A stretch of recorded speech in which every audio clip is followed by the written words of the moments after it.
Her fingers moved like machinery, mechanical, blooded, endless.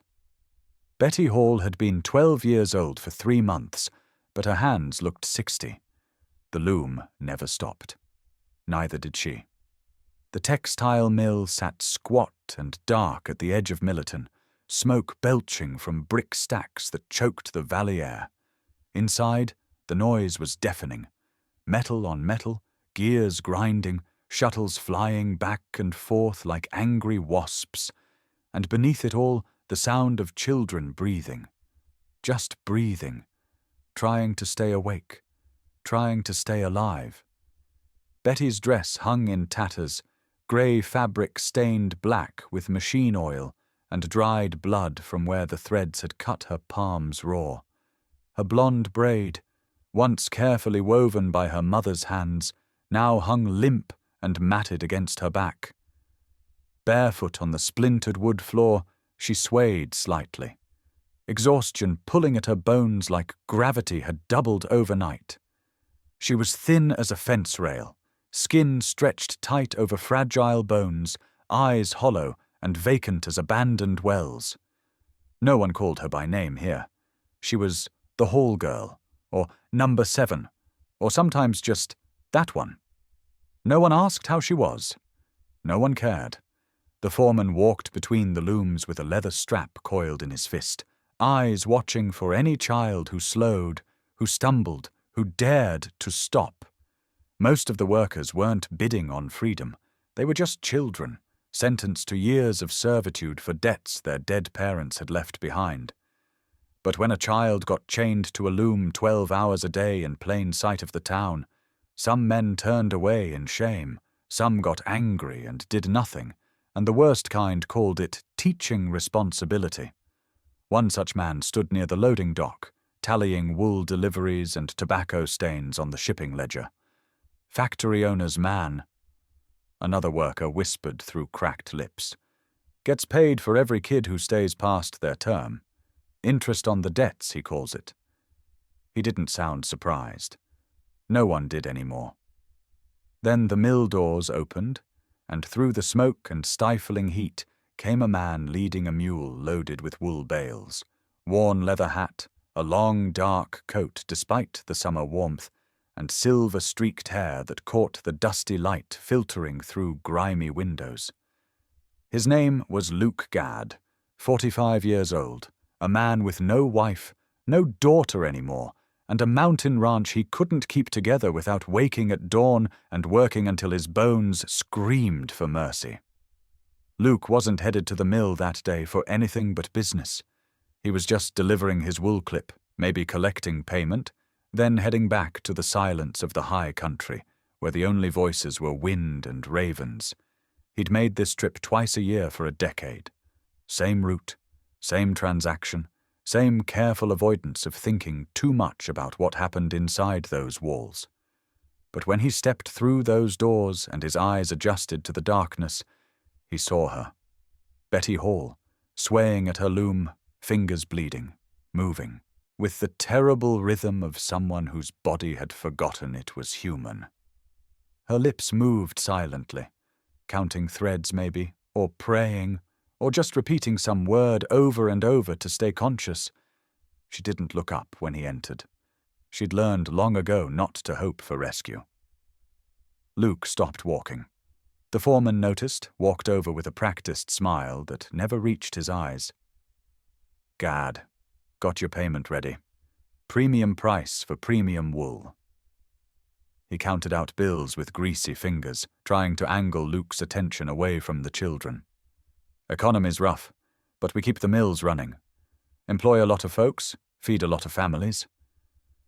Luke's jaw tightened. His eyes stayed on Bettie. That child. How old? 12 or thereabouts. Hall girl. Parents died owing half the town. We're working off the debt, proper and legal. She's got, another 8, 9 years. Maybe more with interest. The foreman chuckled. She don't eat much, and she's learning a trade. Luke felt something cold settle in his chest, a familiar weight he'd been carrying since the day he buried his own daughter, and couldn't save her from the fever that took her in 2 days. How much? The foreman blinked. What? The debt. How much to clear it? That ain't how this... How? Much. The foreman named a sum. Not impossible, but more than Luke had made in 6 months. More than he could afford if he wanted to keep his ranch through winter. More than any sane man would pay for a child who wasn't even kin. Luke reached into his coat and started counting bills. The foreman's smile widened. You buying her contract? She's trained but delicate. Won't last another 2 years at this pace, truth be told. I'm clearing the debt, Luke said quietly. Then she's leaving. Same thing, really. No, Luke said, and his voice carried the weight of mountains. It ain't. 20 minutes later, they walked out of that mill into blinding afternoon sunlight. Betty stumbled on the threshold, the first time she'd seen the sky in 3 days. Luke caught her elbow, gentle but firm. She flinched, instinct expecting a blow. He let go immediately, held his hands where she could see them. You're not going back in there, he said. She stared at him with eyes that didn't believe in miracles anymore. They rode towards the mountains in silence, Betty clinging to the mule's saddle like she might disappear if she let go, Luke leading them up trails that climbed away from smoke and machinery and the sound of children who'd forgotten how to cry. Behind them, the mill's smokestacks faded into valley haze. Ahead, the peaks rose sharp and clean against a sky so blue it hurt to look at. Betty didn't speak. Didn't ask where they were going. Didn't ask what he wanted from her. She was too exhausted to hope, too broken to question. She just held on and tried not to fall. But somewhere in those mountains, as the air grew thinner and cleaner, and the only sound was wind through pine trees, something inside, her chest, something she thought had died at the loom, flickered. Just once. Just barely. Not hope. Not yet. But maybe the memory of what hope used to feel like. The ranch appeared at dusk, a sturdy log cabin nestled against a wall of pines, with mountains rising sharp and snow-capped behind it. Smoke curled from the stone chimney. A barn stood weathered, but solid to the left. Chickens scattered as they approached, and a dog came running, some mix of shepherd and wolf, before stopping short at the sight of Betty and simply watching with amber eyes. She slid off the mule before Luke could help her, stumbled, caught herself. Her legs barely held. He didn't reach for her, just gathered the reins and gestured towards the cabin. Go on inside. I'll be along. She stood frozen, staring at the door like it might swallow her whole. It's open, he said quietly. Always is. Inside, the cabin was simple. A stone fireplace dominated one wall, crackling with new-fed flames. A rough-hewn table sat near the window. Shelves held tin cups, a few books, an oil lamp already lit against the gathering dark.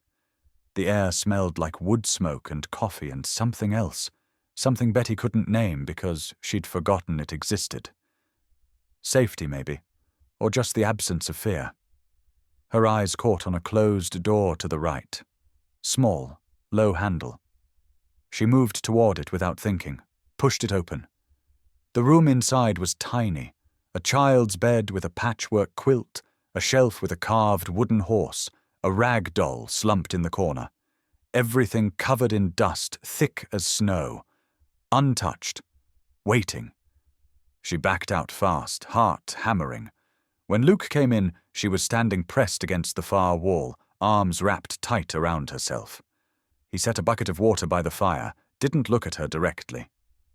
You can sleep there if you want, he said, nodding toward the small room. Or by the fire. Your choice. He ladled stew into a wooden bowl from a pot hanging over the flames. Real stew with chunks of meat and potatoes and carrots that looked like they'd come from an actual garden. Set it on the table with a piece of bread slathered in butter, poured water into a tin cup. Sit. he said. Not an order, an invitation. She didn't move. He sat first, across from where he'd placed her bowl, and started eating his own. Slow, deliberate.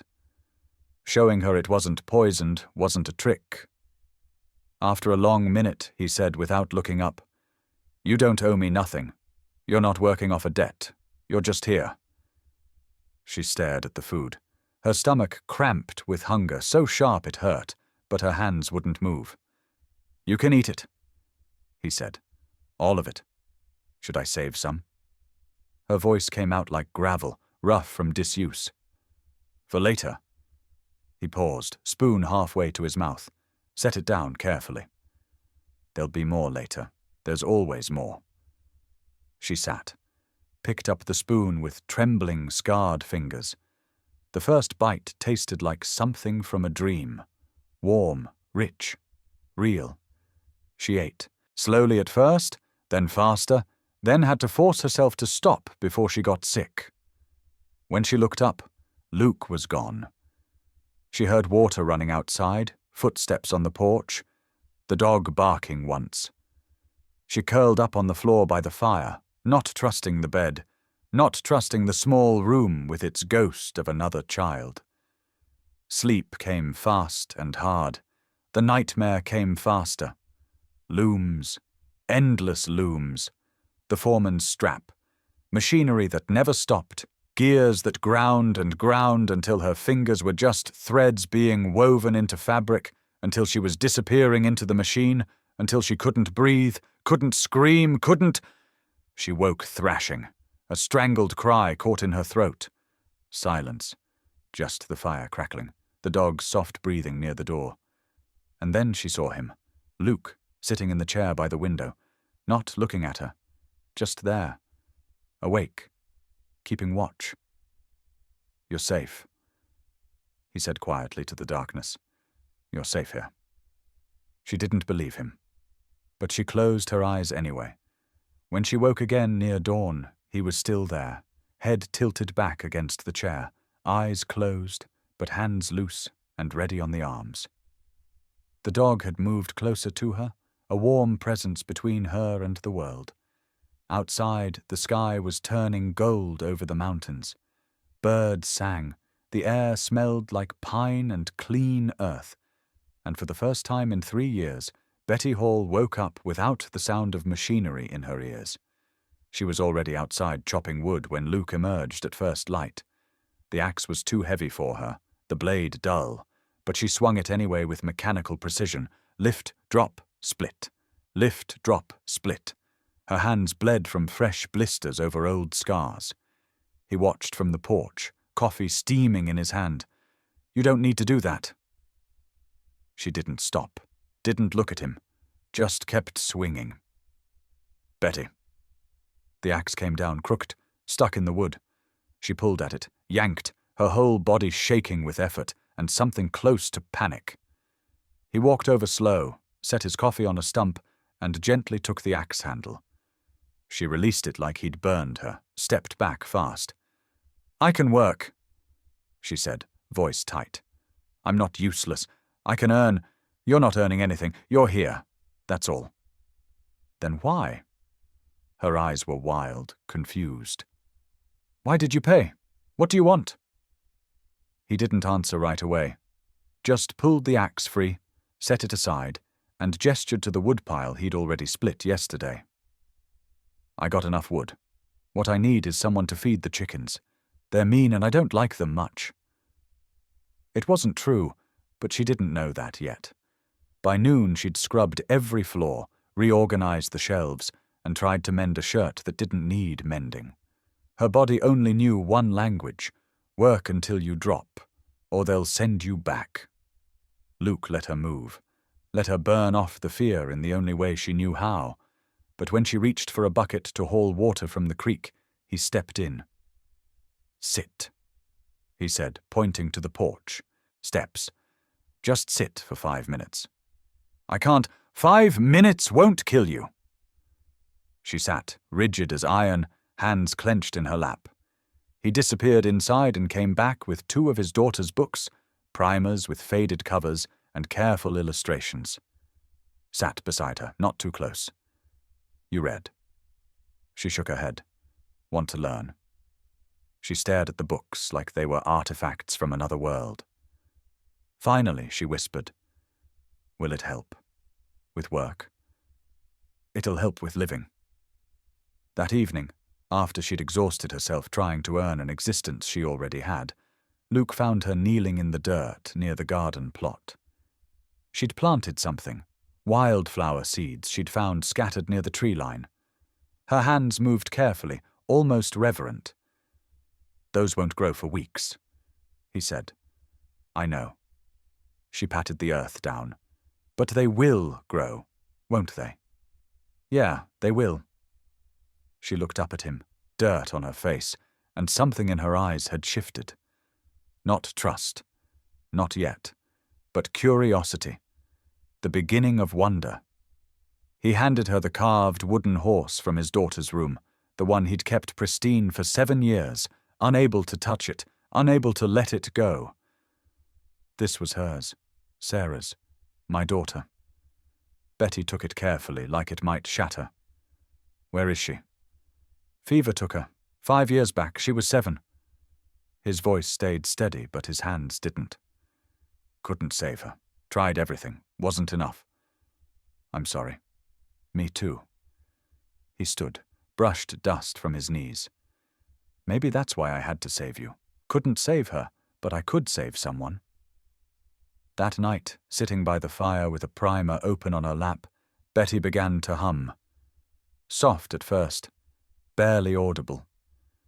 An old melody, simple and sad and sweet. Luke recognized it, the kind of song mothers sang to children before the world got hard. My mama used to sing that, she said when she noticed him listening. Before. Before what? Before the debts. Before they died. She traced letters in the book without reading them. They were good people.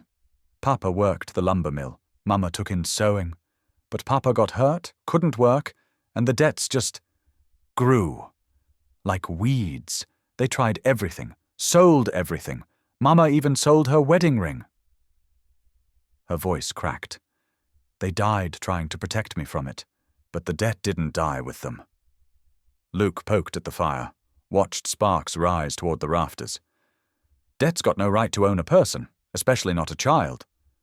The law says different. The law's wrong. She looked at him then, really looked, and saw someone who'd been hollowed out just like her, someone who'd lost everything and kept breathing anyway, someone who understood that survival wasn't the same as living. Your hands, he said after a long silence. They're for living now, not just surviving, you understand? She didn't answer, but when she went to sleep that night in the small room that had been Sarah's, she held the carved horse close. And for the first time since her parents died, Bettie Hall let herself believe that maybe, just maybe, the world still had kindness left in it. Outside, the wildflower seeds waited in the dark earth, patient, ready to grow. The dog had decided Betty belonged to him, or maybe he belonged to her. Either way, he followed her everywhere, a shadow with amber eyes and a tail that wagged whenever she looked at him. She'd named him quietly, in her head where no one could hear. Ash, for the color of his fur, and because he'd appeared from nowhere like something rising from fire. She was hanging laundry when he pushed his nose into her palm, insistent and warm. She tried to shoo him away. She had work to do, clothes to hang, always more work. But he just circled back and did it again. Pushed his whole head under her hand like he was determined to be petted whether she wanted to or not. Her hand moved before her mind caught up, scratched behind his ears. He groaned, leaned into her, and looked up with such pure contentment that something broke loose in her chest. She smiled. Just a small thing. Barely there, but real. The muscles in her face felt strange, like they'd forgotten how. Ash's tail wagged harder, and the smile widened despite herself. She pressed her hand to her mouth, startled by her own face, by the feeling of something that wasn't fear or exhaustion. Luke saw it from the barn and said nothing. Just went back to mending tack with something lighter in his chest. The merchant arrived near midday, an old man with a crooked back, and a wagon full of supplies, pots, bolts of fabric, things Luke didn't need but tolerated twice a year out of habit. He unhitched his horses and squinted towards the porch where Betty sat shelling peas. Ash sprawled at her feet. "Got yourself some help, Gad?" The merchant's voice carried that particular tone, curiosity mixed with suspicion, the kind that meant gossip would spread through 3 towns by Sunday. Luke straightened, set down the bridle he'd been working on. "No. That girl there. Heard some talk down in Millerton. Something about the Hall child going missing from the mill. She's not missing." The merchant stepped closer, lowered his voice like they were sharing secrets. "Mill owner's looking for her. Says there's money owed, contract signed. Legal trouble if someone's harboring. She's family," Luke said, and his voice carried the weight of mountains. "Move along." "Family? You ain't got—" "I said move along." The merchant read something in Luke's eyes that made him take a step back. He climbed onto his wagon without another word, snapped the reins, and rolled down the mountain trail with his goods still packed. Luke watched until the dust settled, then turned to find Betty standing rigid by the door, peas forgotten, face drained of color. "He'll tell them," she whispered. "He'll tell them where I am. Let him. They'll come for me. The foreman, they'll have to go through me first." That evening, as the sun bled orange behind, the peaks and shadows grew long across the porch. Betty sat with her back against the cabin wall, knees drawn up, arms wrapped tight. Luke sat on the steps, giving her space but staying close. The question came out small and broken. "Will you sell me when you need money?" He went still. "Or when winter comes and food gets scarce, will you send me back?" Her voice cracked. "Everyone always. They always find a reason, a price. Something I'm worth that's more than just me." Luke turned slowly, then did something he'd never done before. He came to where she sat and knelt down, eye to eye, so she could see his face clear in the dying light. "I didn't buy you," he said, voice steady as bedrock. "I freed you. There's a difference you need to understand, Bettie Hall. You're not property. You never were. Not in that mill, not here, not anywhere. You're a person. You got a name and a life and a right to both." Her eyes filled with tears that didn't fall. "But I paid a debt that shouldn't have existed, that's all. You don't owe me for that. You don't owe anyone anything." She reached into her pocket with trembling hands and pulled out a folded piece of paper, something she'd worked on in secret by lamplight, letters painstakingly copied from the primers he'd given her. She handed it to him. He unfolded it carefully. In crude, uneven script, she'd written her name. Not number 7, or the Hall girl, or that one. Just 2 words, simple and complete. Bettie Hall. "The mill never let us use our names," she whispered. "Said we were just workers, just numbers. But I remembered mine. I never forgot it." Luke read it aloud, slow and reverent, like speaking something sacred. "Bettie Hall." She nodded, and the tears finally came. Not sobs, just silent streams down her cheeks.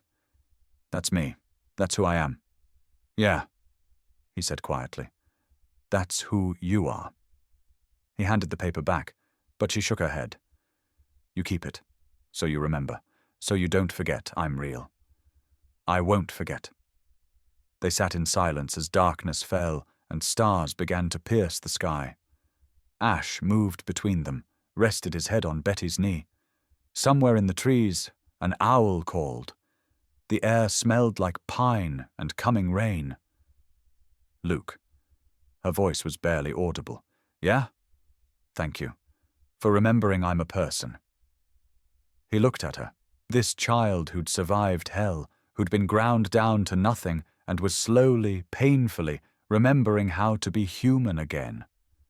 Who'd just taught him something about his own daughter, that Sarah would have wanted him to save someone, anyone, rather than let grief turn him to stone.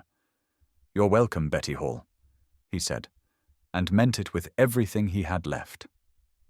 They came on the 7th day, 3 riders cresting the ridge just after dawn. Luke was splitting wood when he saw them, and his hands went still on the axe handle. He knew what they were before they got close, men who came with papers and guns and the weight of law behind them, right or wrong. The first man dismounted with the careful precision of someone used to being obeyed. Silas Crane, gaunt as winter, in a fine black suit that didn't belong in these mountains. His face was all angles and cold calculation, eyes like chips of slate. Behind him, a county clerk clutched leather folders to his chest, spectacles catching the morning light. And the third man, hired muscle with a gun on his hip and the empty expression of someone paid not to think. "Mr. Gad." Crane's voice was smooth, practiced. "I believe you have something that belongs to me." Luke set the axe down slow, positioned himself between the men and the cabin. "I don't have anything of yours." The hall girl, Betty. Crane pulled papers from his coat, unfolded them with theatrical care. Indentured property under territorial labor law, her parents' debt, legally transferred upon their death. Contract signed and notarized. He held the documents up like scripture. "You removed her from my mill without authorization. I paid her debt. You paid a portion. Interest has accrued over 3 years at the standard rate. According to these records," Crane gestured to the clerk, who produced a ledger thick with entries. "The girl owes 7 more years of labor. Minimum." Luke's jaw tightened. "She's a child, not livestock." The clerk stepped forward, voice apologetic but firm. "The law disagrees, Mr. Gad. Territorial Statute 47, Section 12. Debts of deceased persons may be satisfied through labor contracts of surviving dependents. It's legal. It's binding. It's wrong. Your opinion on the law doesn't change it." Crane's smile was thin as a blade. "The girl returns with us today, or you face criminal charges: kidnapping, theft of property, harboring an indentured servant. Each carries significant penalty." Inside the cabin, Betty stood at the window, one hand pressed against the glass. She could hear every word. Her other hand held the paper with her name on it, crumpled now from being gripped too tight. "She's not going anywhere," Luke said. The enforcer's hand drifted toward his gun. Crane raised a hand to stop him. "Let's be reasonable. You're a rancher, not a criminal. We'll give you 10 days to produce legal adoption papers, properly filed, properly witnessed. If you can show legitimate guardianship, we'll reconsider." The pause before reconsider made it clear no reconsideration would happen. "But if you can't, the girl returns to satisfy her contract. And you'll face charges for every day you've kept her." 10 days, Luke repeated. 10 days. After that, we return with the territorial marshal. Crane folded his papers, tucked them away. "I strongly suggest you use the time wisely. Perhaps to consider that some battles aren't worth fighting." They mounted up and rode back down the trail, dust rising behind them like a threat that wouldn't settle. Luke stood there long after they disappeared, hands clenched at his sides. When he finally turned back to the cabin, Betty was on the porch, not hiding, not cowering, standing straight with Ash beside her, that paper still clutched in her hand. "We have 10 days, she said. Her voice didn't shake. "What do we do?" Luke looked at her, really looked, and saw something he hadn't expected. Steel. The broken girl from the mill was gone, burned away by weeks of warmth and food and being called by her name. What stood before him now was someone who'd decided she was worth fighting for. "We fight," he said simply. "How?" "I'll wire a lawyer in the valley. See what can be done legal-like, but—" He paused, choosing words carefully. "We prepare for the worst." That afternoon, he taught her to ride. Not just sit on a horse while someone led it, but really ride. How to mount alone, how to read a horse's ears and body, how to hold reins with confidence. She fell twice, got back up both times without being asked. That evening he showed her the stars. How to find north by the drinking gourd, how to read the sky when you're lost, how to follow water downstream until you find people or shelter. "Why are you teaching me this?" she asked, though part of her already knew. "In case you ever need to find your way home," he said. They both understood what he really meant, in case they take you and you need to escape. She stood on the porch looking up at the stars, memorizing their patterns like her life might depend on it, because it might.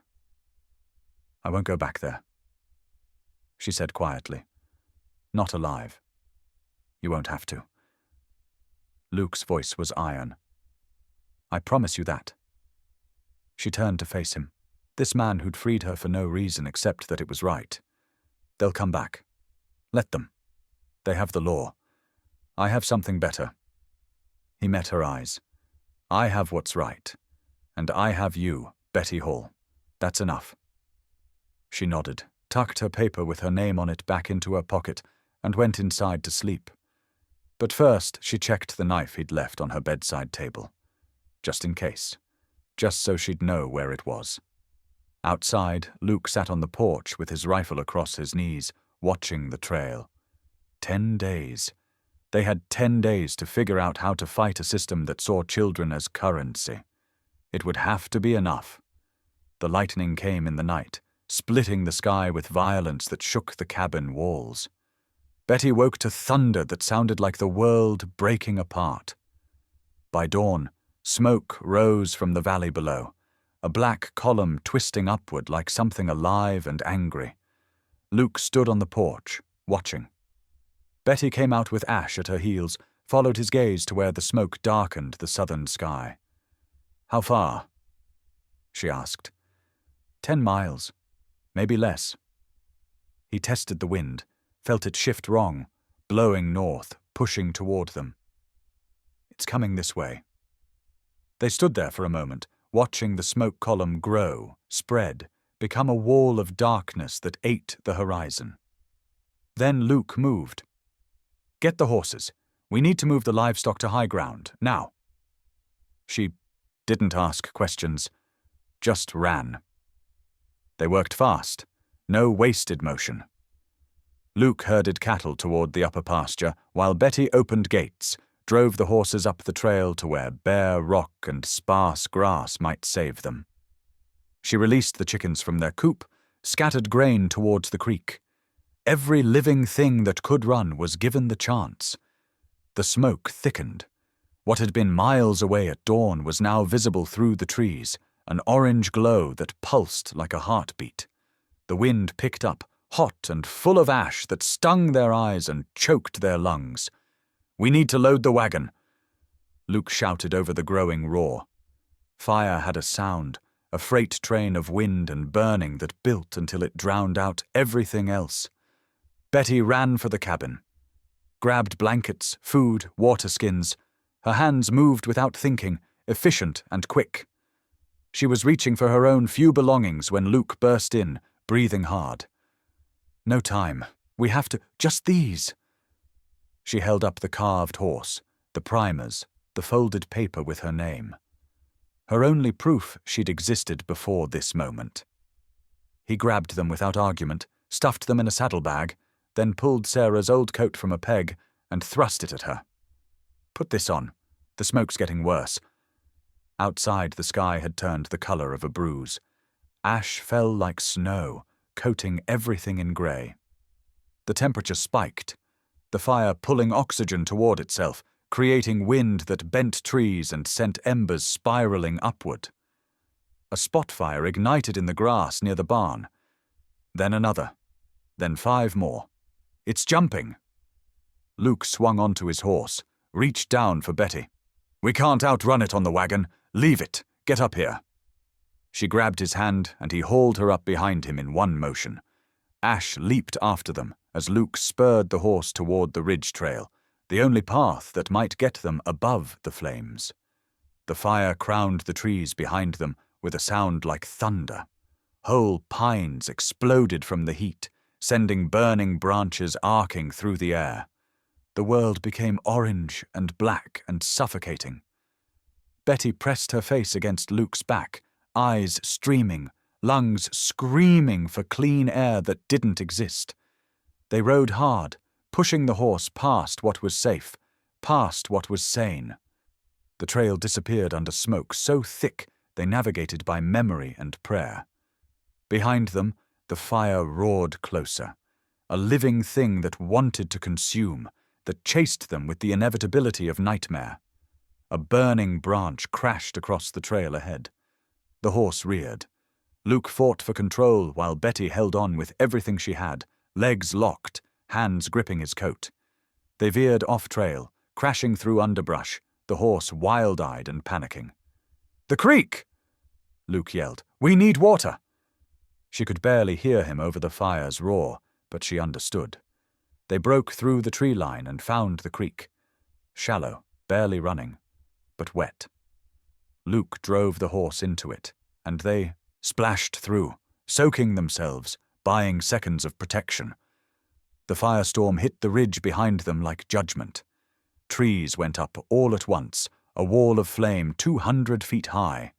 The heat was enough to sear skin even at this distance. Ash fell so thick it buried the ground in grey. They rode until the horse couldn't anymore, until distance and exhaustion and luck finally put them ahead of the worst. Collapsed on a bare rock outcrop where nothing could burn, gasping for air, covered in ash and soot, alive by margins too thin to measure. Luke turned, checked her over with hands that shook from adrenaline. "You hurt?" "No." Her voice was raw from smoke. "You?" "No." They sat there as the fire ate the valley below, destroying everything in its path with indifferent fury. The cabin, the barn, the wildflower seeds she'd planted, the small room with Sarah's things, all of it burning, all of it gone. Betty watched it burn and didn't cry. She reached into the saddlebag Luke had carried, found her carved horse and her papers intact, pulled them out and held them against her chest. "You went back for these," she said, "when we barely had time. They're yours." Like that explained everything. Like her few possessions were worth his life. She looked at him. This man who'd paid for her freedom, who'd taught her to read and ride and navigate by stars, who'd just risked burning alive to save a wooden horse and a piece of paper, who saw her as a person worth saving in every way that mattered. "Thank you," she whispered. He nodded, too tired for words, and they sat together watching everything they'd built turn to ash and smoke. But they were alive. They were together. And somewhere in the distance, above the flames, the stars were still there, waiting to guide them home, wherever home would be now. They returned at dusk when the fire had finally burned itself out against the high rock faces where nothing remained to feed it. The valley below still smouldered, smoke rising in thin columns like the ghosts of what had been. The air tasted like ash and loss. The barn was gone. Not damaged, gone. Nothing left but blackened beams collapsed in on themselves, and a stone foundation that still radiated heat. The chicken coop was a scatter of charred wire and posts. The garden was buried under grey ash deep as snow. The cabin stood, but barely. The roof had caved in on one side, rafters exposed like ribs. Windows were blown out from the heat, glass melted and pooled on the ground. The door hung crooked on one hinge, swinging slightly in the wind. Luke dismounted slow, helped Betty down. Ash puffed up around their feet with each step, coating everything in grey silence. He walked toward the cabin like a man approaching a grave. That's when Betty saw them. Boot prints, fresh ones pressed into the ash layer that had fallen after the fire passed. Not from fleeing or fighting flames, from walking deliberate through the ruins. Luke. He saw them too. Followed. The trail with his eyes. Boot prints circling the cabin, going inside, coming back out. Multiple sets, at least 3 men. Inside, the devastation was worse.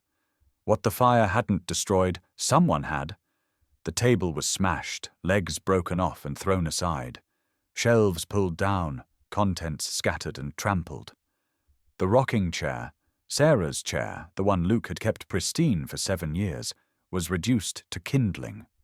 His tools were gone. The rifle that had hung above the door was gone. Even the cooking pot had been taken. Betty found her small room. The bed was overturned, the carved horse she'd left behind crushed under a boot heel. The quilts were torn. The primers she'd learned to read from were ripped apart, pages scattered like lost hopes, and carved into the scorched door frame with a knife, the letters deep enough to last. Thief. Luke stood there reading that single word, hands clenched at his sides. Not just wildfire, then. Deliberate.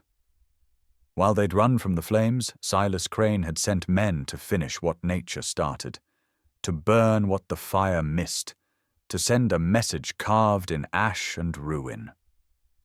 Luke. Betty's voice came from outside. He found her standing on the ridge just above the cabin, facing west where the sky was bleeding orange and purple and deep blue as darkness fell.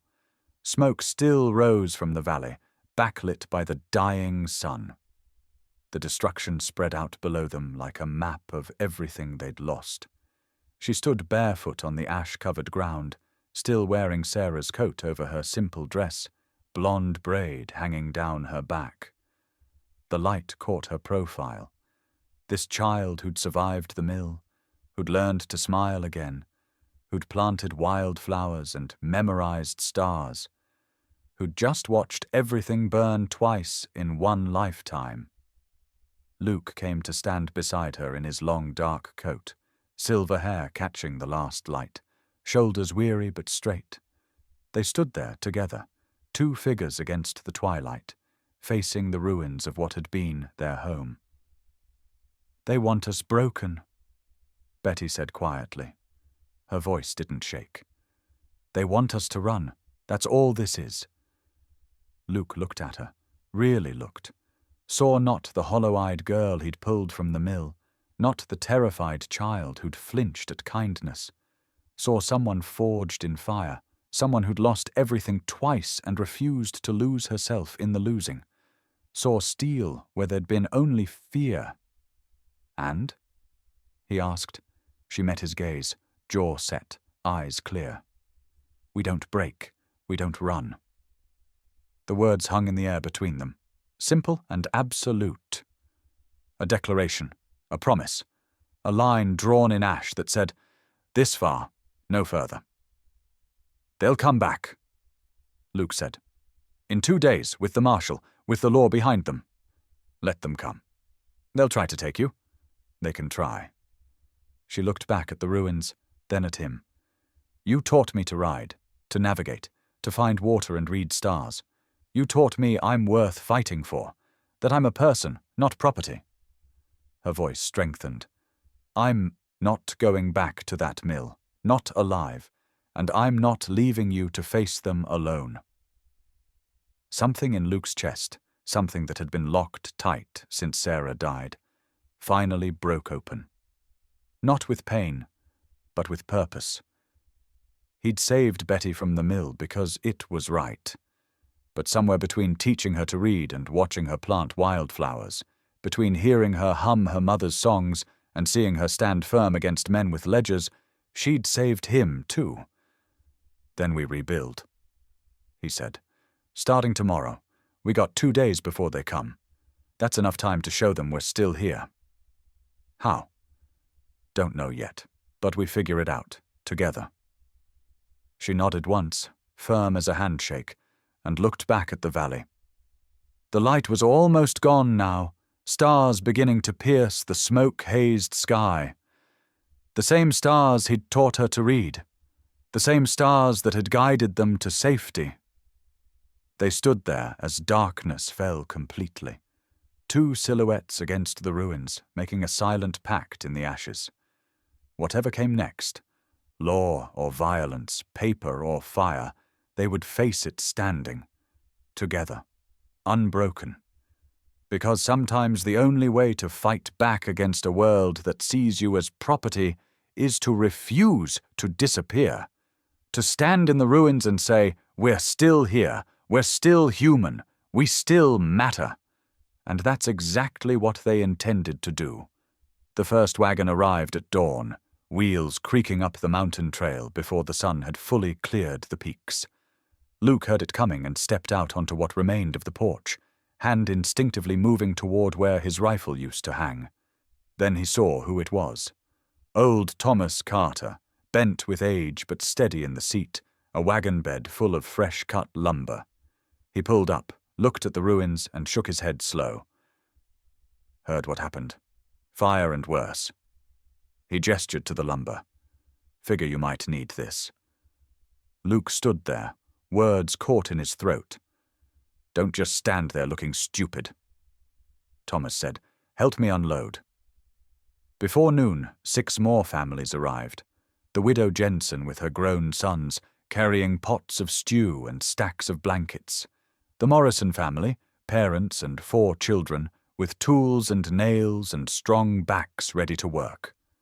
Hans Müller from the next valley over, a man Luke had helped pull a wagon from a creek 2 winters ago, now returning the favor without being asked. They came because word had spread. About the fire. About the mill owner's men destroying what nature hadn't. About a man who'd saved a child and was being punished for choosing right over legal. The widow Jensen found Betty sitting on a rock, watching the activity with the wariness of someone who'd learned to expect cruelty from crowds. The older woman sat down beside her, didn't crowd her space. My name's Margaret, she said. I brought you something. She held out a bundle, a dress, simple but clean, with an apron that had small flowers embroidered on the pocket. Made it for my granddaughter, but she's gone. East now. Thought you might have use for it. Betty touched the fabric carefully, like it might vanish. Why? Because you need it. That's reason enough. By afternoon, the ruins had become something else. Men worked on raising new beams for the cabin, their hammers ringing in rhythm. Women had set up a cooking area, preparing food for the workers. Children ran between the trees, their laughter strange and wonderful in a place that had been so silent. A boy about Betty's age approached her, where she sat helping Margaret snap beans. He had dirt on his face and a gap-toothed grin. You know how to play rummy? She shook her head. Want to learn? Ma says we got an hour before I got to haul water again. She looked at Margaret, who nodded encouragement. Go on, beans can wait. The boy taught her the game on a flat rock, patient when she forgot the rules, laughing when she accidentally won the first hand. You sure you never played before? Never. You're lucky then. He dealt again. I'm Sam, by the way. Betty. I know. Everybody knows. You're the one Mr. Gad saved from the mill. He said it matter of fact. No judgment, no pity, just truth. That took guts. Both of you. She stared at her cards, throat tight. It did. Sure. My pa says standing up to bad law is harder than following it. Says Mr. Gad's got more spine than most. He played a card. Your turn. That evening, they gathered for supper. 30 people sitting on logs and rocks around the cooking fire, passing bowls and talking low. Luke found himself surrounded by neighbors he'd helped over the years in small ways. A barn raising here, a loan of tools there, help birthing a calf in a snowstorm. Small kindnesses he'd never expected repayment for. Now they'd come to pay it back anyway. We'll have the roof frame up by tomorrow, Thomas said around a mouthful of bread. Walls the day after, if the weather holds. I can't repay. Luke started. Didn't ask you to. Thomas cut him off. "You helped my boy when he was sick, sat up 3 nights with him when the fever wouldn't break. Never asked for a cent, I don't forget that." Margaret patted Luke's shoulder. "People remember kindness, Luke Gad, even when you think they don't." Betty sat near the fire with Sam and 2 other children, learning some clapping game that ended with everyone laughing when someone messed up the rhythm. Her laugh rose above the others, clear and bright and completely unself-conscious. Luke turned at the sound, arrested by it. Margaret followed his gaze. "When's the last time you heard her do that?" "Never," he admitted. "Not once. She's been through hell. But look at her now." Margaret smiled. "That's what happens when people show up, when they prove the world's got more good than bad in it." As darkness fell and families began packing up to head home, promising to return at dawn, Betty helped clean the cooking area. She moved between the women, listening to their talk, their easy laughter, their plans. For tomorrow, no one ordered her, no one watched her with suspicion. They just included her, natural as breathing. When the last wagon rolled away and it was just Luke and Betty again, sitting by the dying fire, she spoke quietly. "I didn't know people could be like that." "Like what?" "Good. Just good, without wanting something back." She pulled Margaret's gifted dress closer around her shoulders. "At the mill, everyone took. Here, everyone gives. That's what community means. Real community." He poked at the fire. "I'd forgotten too, if I'm honest. Been alone so long." She looked at the lumber stacked ready for tomorrow, the cleared ground where the cabin would rise again, the people who'd come just because it was right. "We're not alone anymore," she said. "No," Luke agreed. "We're not." And for the first time since the fire, since Silas Crane's threats, since everything had burned, hope felt like something real. Something built with hammers and nails and the hands of people who still believed in doing right. They came on the 3rd day, 4 riders cresting the ridge just after noon. Luke saw them first from where he stood on the new roof frame, hammer in hand. The sound of building stopped as one by one people noticed. Hammers went still. Saws stopped. 20 faces turned toward the approaching horses. Silas Crane rode at the front, flanked by his enforcer and 2 hired men with guns visible on their hips. He pulled up short when he saw what waited for him. Not ruins, not broken spirits, but walls rising, people working, a community building something stronger than what had burned. His face darkened like a storm cloud. He dismounted slow, deliberately, straightening his fine black suit.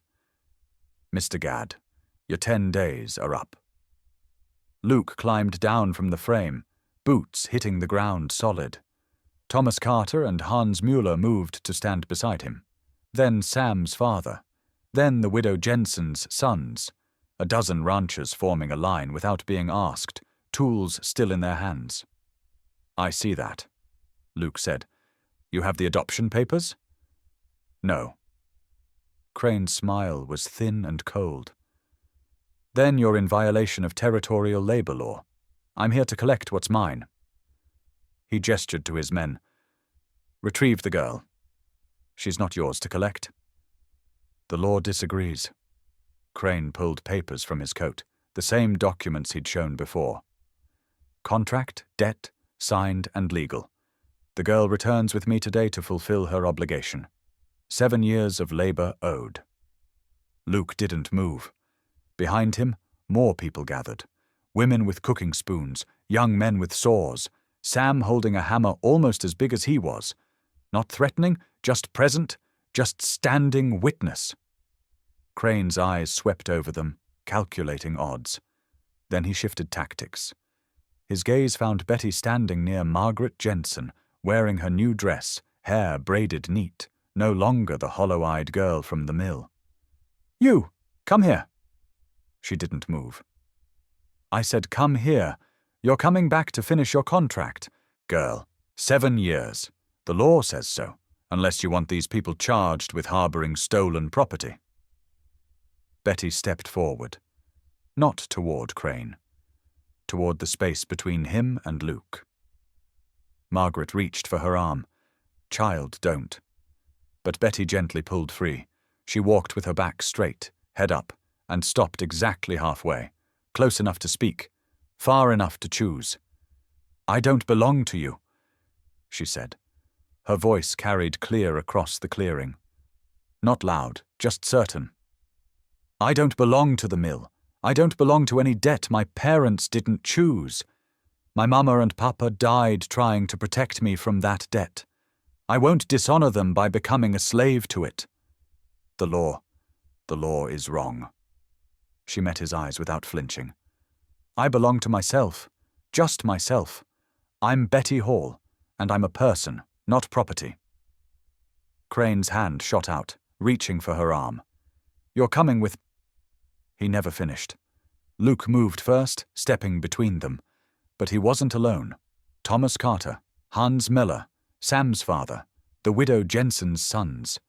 A dozen ranchers moved as one wall of bodies, blocking Crane from Betty like a human barrier built on principle. "Touch her and find out what happens," Thomas said quietly. He was 70 years old and half Crane's height, but his voice carried weight that had nothing to do with size. Crane's enforcer's hand went to his gun. Stopped when he saw tools being raised, hammers, axes, saws. 20 men and women who'd spent 3 days building something together, now ready to defend it. The enforcer calculated odds and came up short. 4 guns against 20 determined people with nothing left to lose. Bad mathematics.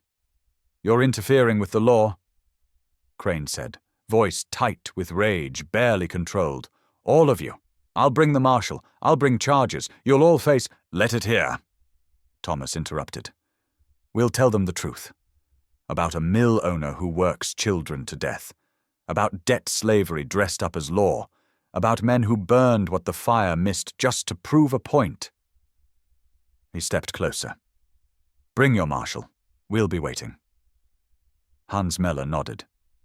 "We'll tell them about contracts that never end. About interest that grows faster than any child could ever pay. About 12-year-olds with hands that look 60. We'll tell them," Margaret added, voice sharp as a blade. "About men who see children as currency instead of human beings. See how your precious law feels about that." Crane looked around at faces he couldn't intimidate, people he couldn't buy, witnesses he couldn't silence. His enforcer had already stepped back toward the horses, reading the situation clearer than his employer. The 2 hired men exchanged glances, fingers carefully away from their guns. "This isn't over," Crane said finally. "The law will hear of this, all of this." "Good," Betty said. She stood there in her new dress, barefoot in the dirt, surrounded by people who'd chosen to stand with her for no reason except it was right. "Let everyone hear. Let them know what you do to children. Let them decide who's the thief." Crane's face went white, then red. He turned and mounted his horse with sharp, angry movements. His men followed, quick and relieved. As they rode back toward the ridge, Crane called over his shoulder, "You'll regret this, all of you." Thomas Carter watched them go, then spat in the dirt. "Only regret I got is not standing up to men like him sooner." The clearing stayed silent until the riders disappeared. Then Sam whooped, loud and gleeful, and the tension broke like a fever. People returned to their work, but something had changed. They weren't just rebuilding a cabin anymore. They were building something bigger. A line drawn, a stand taken. Luke looked at Betty. This child who'd been worth saving before but was now teaching him what strength actually looked like. Not silence, not endurance, but speaking truth to power and refusing to bow. She met his eyes and smiled. Not the accidental smile from weeks ago, but something earned, something forged. "We don't break," she said quietly. "No," he agreed, "we don't." Around them, hammers rang again. Walls rose, and in the dirt where Crane had stood, Betty's bare footprints remained. small, defiant, permanent. Peace came quietly, settling over the mountain like first snow. The cabin rose stronger than before, new timber, solid foundation, windows that caught the morning light just right. Betty's room had a real door this time, carved by Thomas Carter with wildflowers etched along the frame. The garden returned, growing in rows she tended every dawn. Silas Crane never came back. Word filtered down from the valley that territorial authorities had questions about his labor practices, about children working 18-hour days, about debts that mysteriously grew faster than any person could pay. The mill still ran, but under new management, under scrutiny. Life returned to rhythms older than law. Betty learned to cook, not the desperate survival scraps from the mill, but real meals that made Luke grunt with satisfaction. She read by lantern light every evening, consuming books Thomas brought from town. She rode alone to neighboring ranches, visiting Margaret Jensen, playing cards with Sam, becoming part of the fabric of community. One evening, 6 months after the fire, she sat by the hearth in the rebuilt home, firelight dancing across her face. Luke whittled by the window, shavings falling like thoughts he couldn't quite voice. The silence between them was comfortable now, earned through shared survival. "Do you think I'm still damaged?" she asked suddenly. "Still broken?" His knife stopped moving. He looked up, saw her staring into the flames with old fears written new across her face. "What makes you ask that?" "Margaret says I should think about my future, about marriage someday, family, but who'd want—" She gestured at herself, at the scars on her hands, the nightmares that still came, sometimes. "This." Luke set down his whittling and crossed to where she sat. From his pocket he pulled something wrapped in soft leather. His wood-carving knife, the one his father had given him 40 years ago, the one he'd never let another soul touch. He unwrapped it and held it out to her. "Take it." She stared. "I can't. Take it." She did, hands trembling, holding it like the sacred thing it was. "We're all marked by what we survived," Luke said quietly. "Every scar, every nightmare, every moment we thought we wouldn't make it but did anyway. Those marks don't mean broken, Betty. They mean we lived through it. They mean we're still here, still standing, still choosing to be kind in a world that tried to teach us cruelty." She ran her thumb along the worn handle. "You really believe that?" "I know it. Look what you've become. That girl from the mill, she was surviving. But you're living. There's a difference." She held the knife like a promise made manifest. "Thank you for everything, for seeing me when I was invisible. You were never invisible, just waiting for someone to look." The years passed like pages turning. Betty grew tall, strong, confident. She learned ranching from Luke, how to read weather, birth calves, mend fences that would hold through winter. She kept the surname Gad, earning it not through blood, but through choice, through love that had nothing to do with debt or obligation. She became known in the valley, the woman who helped other children escape bad situations, who testified at territorial hearings about labor practices, who stood firm when others might have bent. People respected her, not for what had happened to her, but for what she'd done with it. Luke grew old the way mountains do, slowly, with dignity. His silver hair went white, his hands gnarled with arthritis. But his eyes stayed clear, watching Betty become everything he'd hoped and more. Watching her prove that saving one person could change the world, even if that world was just one mountain ranch where kindness mattered more than law. He died in his sleep one spring morning, peaceful as sunset, with Betty holding his hand. She buried him on the ridge overlooking the valley, next to where Sarah rested. Carved his stone herself with the knife he'd given her. The ranch passed to her, not as property inherited, but as home gifted, not as debt owed, but as love freely given. She stood on that ridge now, years later, watching dawn paint the sky in golds and pinks. The valley spread green and alive below. The ranch thrived, new barn, full pastures, gardens bursting with life. Smoke rose from the chimney, chickens scattered in the yard. Ash, old now, grey-muzzled, slept on the porch. She was barefoot, hair still in a braid, though shot through with silver now. In her hand, Luke's carving knife caught the first light. The same knife he'd given her that night by the fire. The same knife that carved his stone and a dozen others for people who needed remembering. She was alive. She was free. She was home.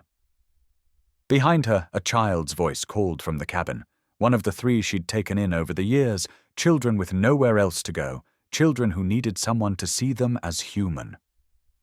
She smiled, tucked the knife into her belt, and turned toward that voice. Because this was what Luke had taught her. Rescue isn't one moment. It's every morning you choose to see someone's humanity. It's every kindness that builds on the last. It's refusing to let the world's cruelty make you cruel. Sometimes the person you save becomes the person who teaches you how to live. Sometimes what burns away needed to burn so something better could grow. Sometimes the greatest act of rebellion is simply refusing to break. And sometimes, if you're very lucky, the name you earn is the one that matters most. Bettie Gad walked back to the cabin as the sun rose over the mountains, home to the children who needed her, home to the life she'd built from ashes and choice, home to proof that one act of courage can change everything.